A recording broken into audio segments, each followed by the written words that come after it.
Hello, Feuzion. My name is Alex Fuse, the host of Fusion News, and once again, we have another big show for you right now. I'm on the phone with Ian Steele, AB6 sports reporter here in local, right near Franklin, Massachusetts. So, Ian, I want to say thank you again for coming on today. And how exactly did you find yourself in the business and career of sports broadcasting?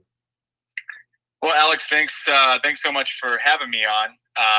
It's awesome. Thank you for reaching out. So how I made my way into the business, I kind of figured that this was always what I wanted to do. Every bio that I write for, like, the website, they say, like, meet the team or meet the reporter, whatever it is. And I always started off with the first thing was my first word, like when I was a baby, was touchdown. And so ever since then, I guess it was just always kind of felt like it was my calling. I always thought that I would do something in sports. And then once I got to high school, we had, a high school TV station where you did the morning announcements during homeroom, but it was a TV show, like a newscast. So I got involved with that, and that was the class that I liked the most. And I always thought, you should do what you're passionate about, what you enjoy doing the most. So I just followed that up. I went to Emerson College, majored in broadcast journalism there, and worked tirelessly, did every extracurricular you possibly could, whether it be, on the news side or the sports side, any show, producing, writing, being on air, any opportunity that I could get my hands on, I did, and put together a reel, got a job out of college a couple months after I graduated, and now I'm back relatively home in Providence, Rhode Island. I grew up in Marshfield, Massachusetts, so I'm about an hour from my hometown. So you've got to cover some great sporting events here in Boston, and unfortunately, I'm a Yankee fan. So you've had to cover the World Series victory recently of the Boston Red Sox, something that pains me inside to say out loud. So what was that experience like, getting the chance? And, you look at the World Series wins for this Boston Red Sox team in the last 15 years, and everyone says this could have been the best Red Sox team in history. So what was that like, getting the ability to cover this team?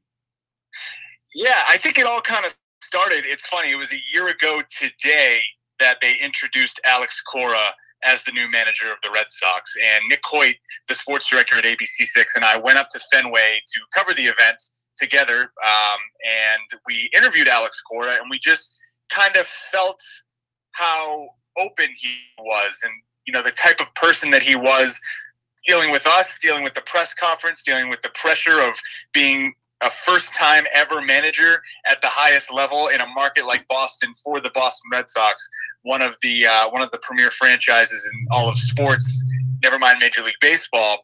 And you just kind of felt that he was at ease with his position, and then you saw it translate into his players.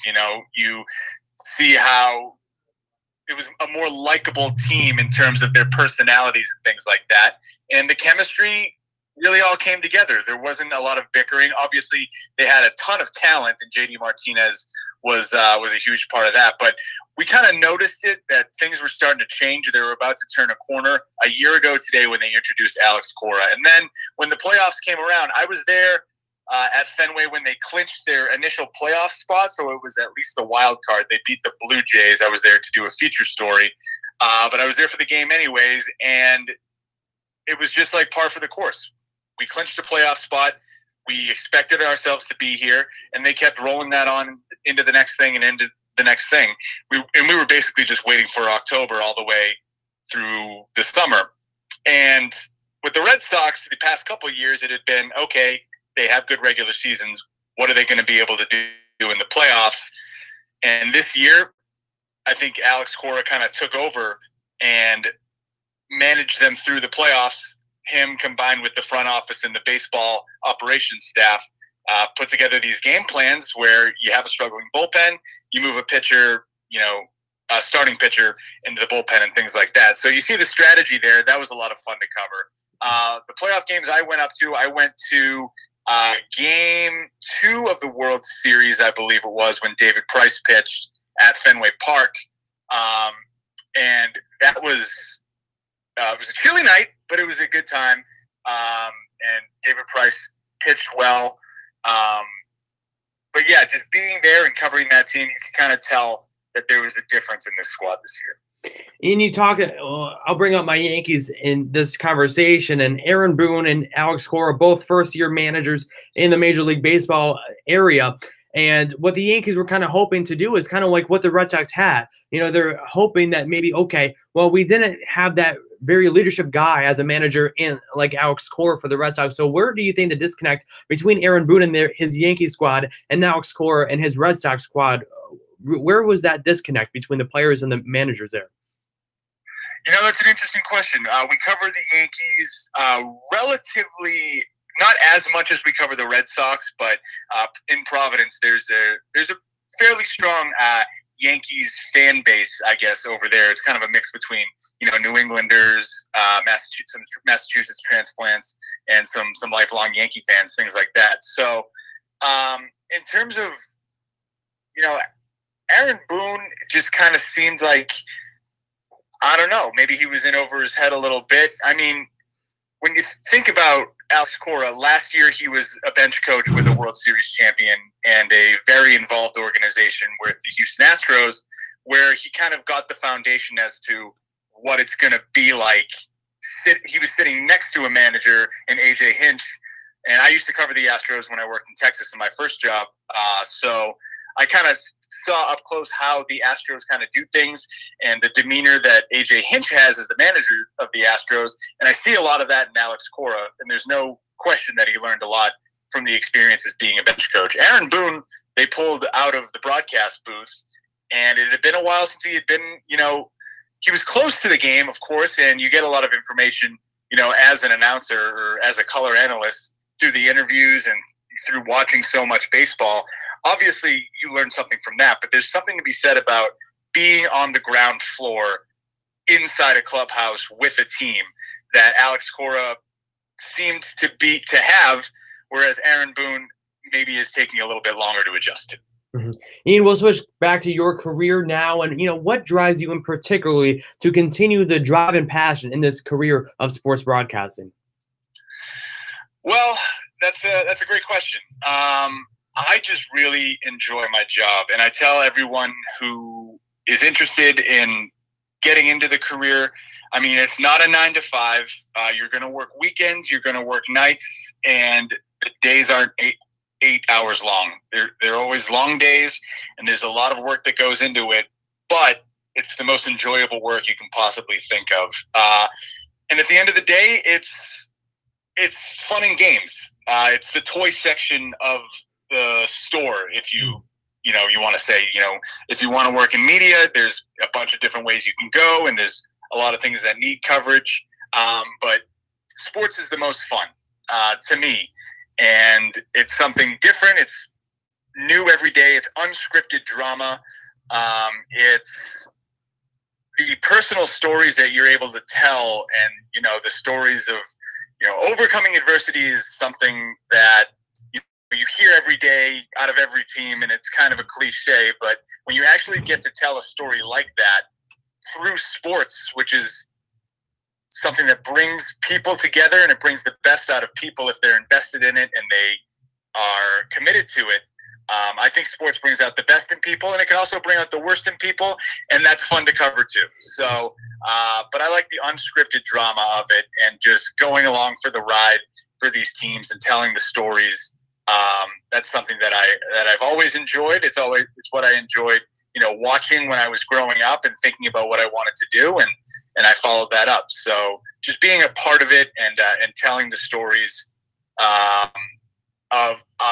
fortunately, it's a lot of championships, but there's also some scandal that comes along with everything. So those are equally as interesting too. Ian, last question before I wrap up this interview. You, of course, went to Emerson College, and you were taught by Professor John Rook, the voice of the New England Patriots, and he, of course, is now at Dean College, and he's my professor. So do you have a favorite John Rook story?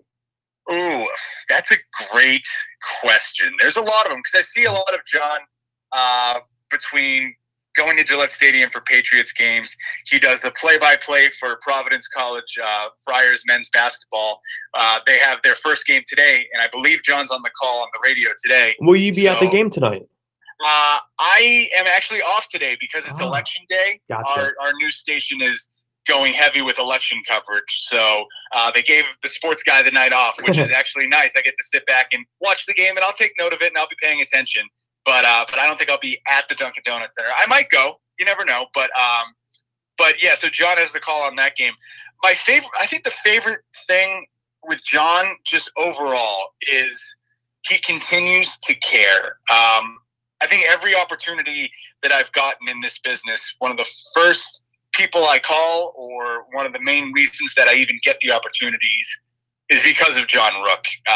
So any advice that I have, he's always available. He's an email or a text or a phone call away. So Providence is my second job. When I was looking for my first job, he helped me along in that as well. And I think, like, in terms of like one specific thing, before every Friars game that I cover, I make it a point right before tip-off to walk over while he's doing his pregame speech, and I give him a fist bump, and I give his color analyst, Joe Hassett, a fist bump, just as a sign of respect. And it kind of gets me going and gets me into the game a little bit too. So the fist bumps with Rookie before the Friar games, and just everything that he's helped me out with. I wouldn't be in this business without John Rook. So he's helped me out quite a bit. Well, Ian, I want to say thank you so much for taking the time out of your off day to come on my show and talk your career and some baseball that I love and some college basketball as well. So thank you again for coming on my show today. You got it anytime. You have my number. I'm happy to help, and looking forward to seeing how the show comes out. I'll listen. I'll listen once you post it. Perfect. Thank you again, Ian, and I hope to talk to you very soon. All right. Thanks. Yeah. All right, Feuzion, you just heard it from Ian Steele from ABC 6 right here in Providence, Rhode Island, right outside of Franklin, Massachusetts, just a few minutes away. Once again, Feuzion, I want to say thank you so much for listening to my shows today. Again, once again, thanks to Tim Brando and, of course, Ian Steele joining me on Feuzion News today. Tomorrow night is going to be another big show.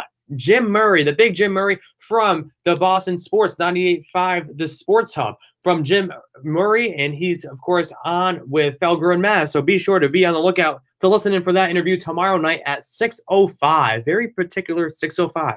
Once again, thanks again for listening today, and I will be seeing you very soon. Thanks for listening.